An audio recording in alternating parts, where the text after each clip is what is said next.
Okay. Alrighty, my name is Zach, and this is my grandfather, Jeff Armbruster.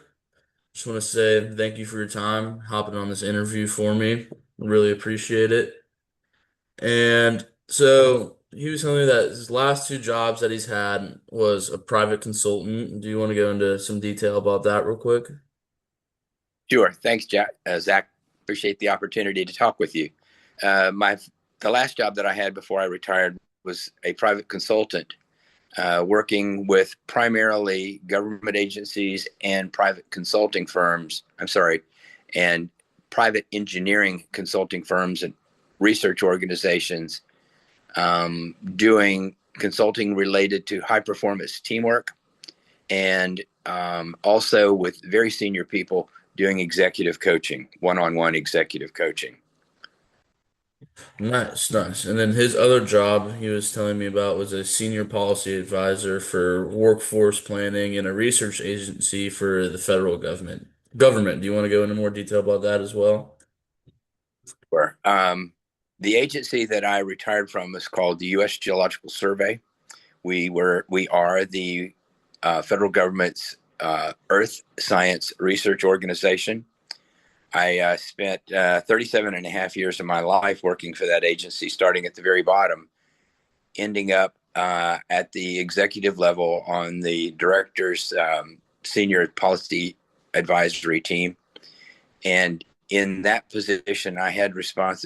Basically, I was the chief people person for the Hmm. agency, not the personnel, but the chief people person, where we were promoting the whole business of promoting the value of the humans doing the research as opposed to making agency decisions based simply on science. Hmm. Um, and so I had the opportunity during that time to build the leadership development program for the federal for this federal agency. Wow, that's awesome. Alrighty, and I chose Mr. Armbruster here for this ethics interview just because he's got so much experience in the workforce while being a leader and all that type of stuff. So we'll hop into our first question here, and it is, what or who has had the most influence in shaping your ethical outlook and why? I think I'd probably have to say that from a child, from my childhood, watching my dad in his work life, I understood the value of what it meant to be a an ethical person. I remember even back during the time when I was in high school and early college, he actually lost a position that was supporting our family because he refused to do something that his boss asked him to do that he knew to be illegal. Mm, Rather than compromise his own ethics, he chose to leave. I found that to be a very, very powerful lesson to me. In my own work life, I chose never to make a decision that I couldn't be happy would be published on the headlines of the largest newspaper in the country. hmm You have hmm to stay true to what your core says you must do. hmm I totally agree with Uh, that. in my federal career, I had two um, special people that one promoted me and gave me opportunities that I probably should never have had. Hmm. But in the process of being given those responsibilities, it kind of forced me to work.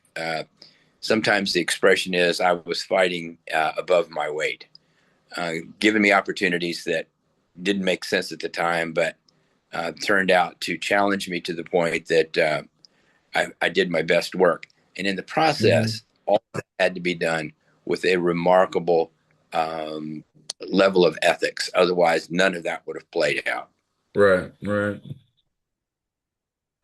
Alrighty, so we'll hop into this next question. And it says, can you describe a significant ethical dilemma you have faced and how you navigated through it? Absolutely, I can. There was one situation when I was head of the the water research agency for the state of Georgia, where we discovered that work that had been done in cooperation with the state agency, that some of the data were bad. Our agency operated on a foundation of having the highest quality data. I called attention to the state agency head, Mm-hmm. and then went down to his office to meet with him, not having a clue what was going to happen.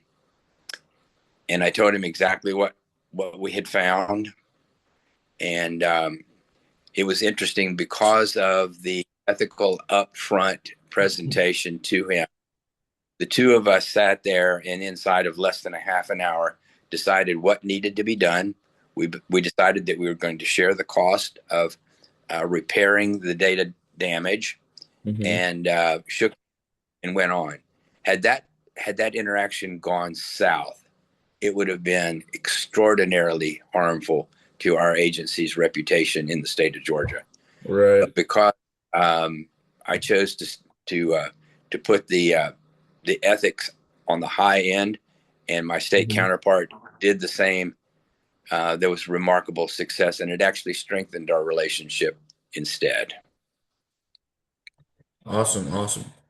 So this next question kind of you've already answered it based off of the first one that I asked. It says, can you describe a time when you or someone you know demonstrated excellence in ethics and how that positively impacted you or them in the long term? One of the bosses that I had in my early career was a guy that got out of bed every morning on the hustle.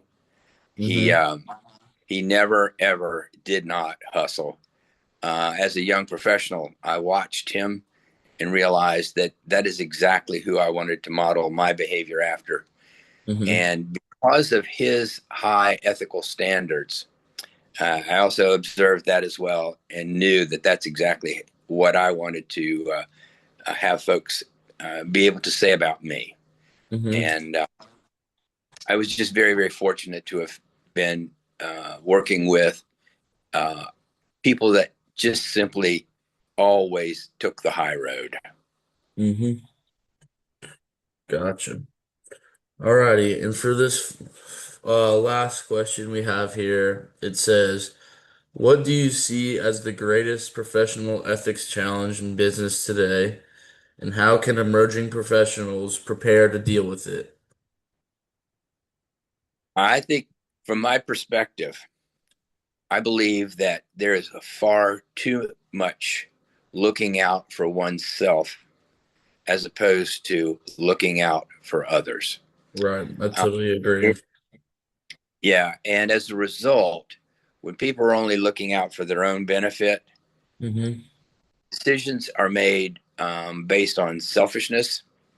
And those kinds of decisions tend not to be best for developing others or moving an organization forward. I had the Mm-hmm. opportunity to write a couple of books on principle centered leadership, and those books um, focus on the fact that we must make principle centered decisions. We Mm-hmm. cannot allow the easy path to be the guide, even when the decisions require us to take more time, more effort, longer days, harder work. We have to be willing to do that, as do all young professionals. If they Right. ever if they ever stray away from that, what they're going to find themselves on is a slippery slope into Mm-hmm. making bad decisions more and more frequently. Can't let Right. that happen. You got Right. to stay on stable ground, and Mm-hmm. that, in my view, is a huge challenge in today's world. Far too Mm-hmm. much concern about clicks on social media. Doesn't Right. matter a bit. Yeah. And I feel like people just try to make themselves the best they can and don't think about other people, and that's where the ethics of the business can be Yeah, lost. can I make one just observation? It's to make Hmm. themselves look good. Right. It's not about making yourself look good. If you do the right thing, looking good will happen. Right. But always have to do the right thing. Hmm. Alrighty, well, that is everything I have for you. Thank you, sir, for taking the time out of your day to do this interview with me. Absolute honor to do it, Zach. Hope you do well. Thank you, thank you. Alrighty, you have a good day. Yeah, you too. Bye bye.